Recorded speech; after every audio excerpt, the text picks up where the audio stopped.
Hey there, Mal Mason coming at you again with Iron Plan Solutions Group. Hey, gonna get to point number 4 of 5 on critical race theory. Now, I'm gonna try to remain somewhat calm during this, but this is just a contradiction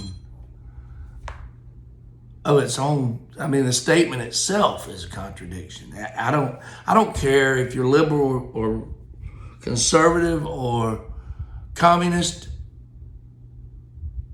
This is a contradiction. Let me read it to you. I can't go on here.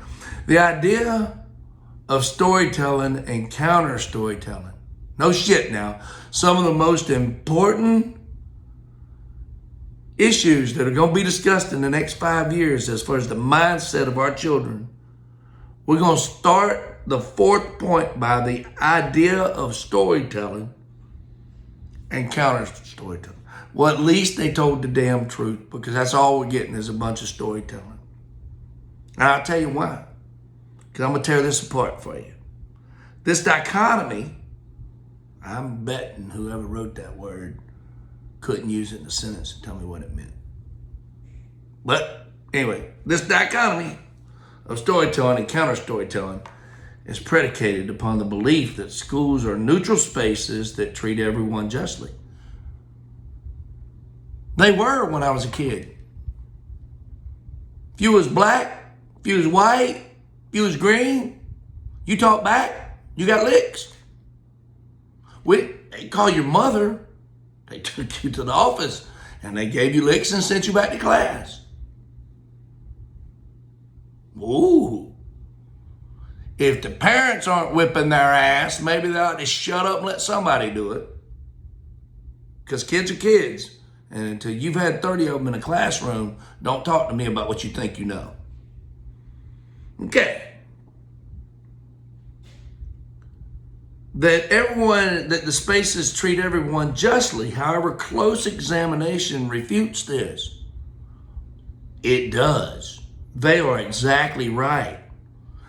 But because what they're about to say is true, they just don't tell you the why. Here we are right here.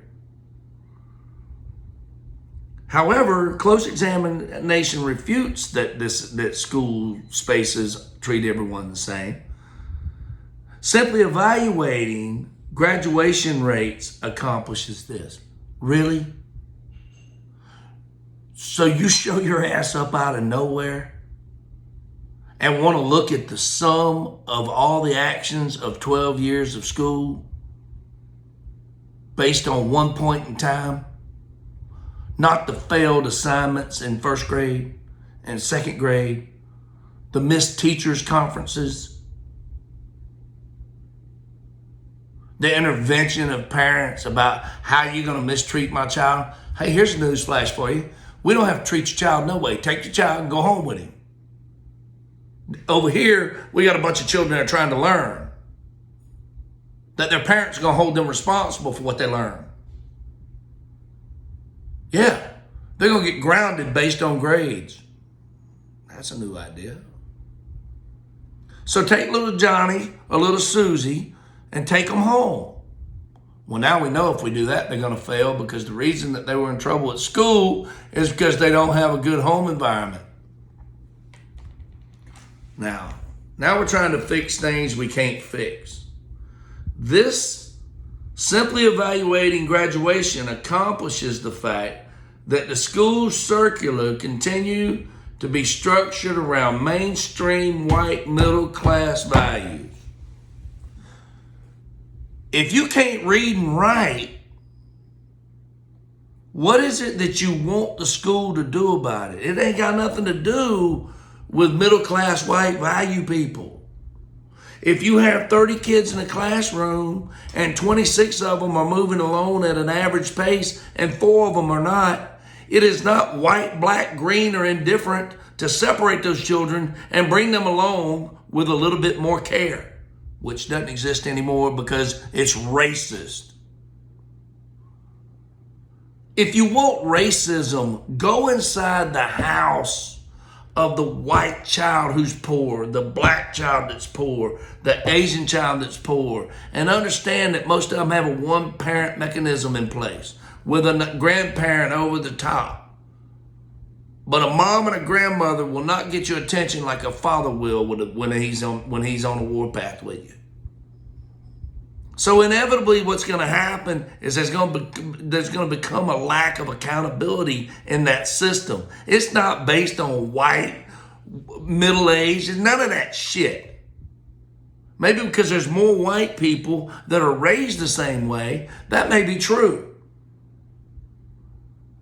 But my point is that when we try to create a separate environment, not we as white people, we as the school system, to better benefit children based on where they are on the learning curve, now all of a sudden we're racist. I have a 21-year-old daughter. I don't want her in a classroom full of people smarter than her, making her feel like she don't belong. I want someone to pick her up and take her over here and bring her along to where she feels like she's accomplishing the things she needs to accomplish. But when we do that, we're wrong. We're racist. You finish the last part of this.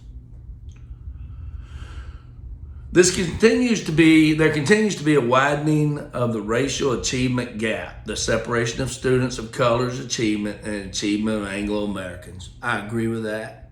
I've always agreed with that. I do not believe that it's because white people are smarter. I do not believe that it's because Asian kids are smarter than all the kids. I don't believe all that. I believe that the culture and the environment that the children are raised in nurtures them to a point of self-belief that helps them or encourages them to achieve certain things at certain levels. And then once you get everybody about as equal as you can right there through remediation and everything else, it comes down to pure old-fashioned effort. Do you have a burning desire to be the best, or were you born a genius? I went to school with 2 geniuses in my life, and they were just lucky. They were also socially awkward. Is what it is. Do I care? No. I don't care. I want everybody to get what they want, and I want them to have what they need, and I want them to stay in their lane while they're doing it. And if it's okay for you and your child to make C's and your child become a pipe fitter or an electrician or an architect, good for you. If your kid wants to fly a rocket, he better make A's in math. He better not get in trouble, and that includes the dean's office. That's not a white thing. It's not a green thing. It's not a purple thing. It's just a thing. But people who write this bullshit wants us to make a special path for something they made up. I'm not telling you that it hadn't ever been racist. I'm telling you that from the time that I was in Inslee Elementary in the early 70s to the time that I was at UWF in the early 90s was a world of night and day difference. And if you don't believe that, you need to either go back under the rock you come out of and stay there, or please be quiet, because you're not helping the argument. I'm telling you, it's a lot better than it was when I was a kid. And it ain't perfect, but you still live in America, not in China where there's 15 of you in a 900 square foot building. So quit your damn whining. Anyway, last point coming up.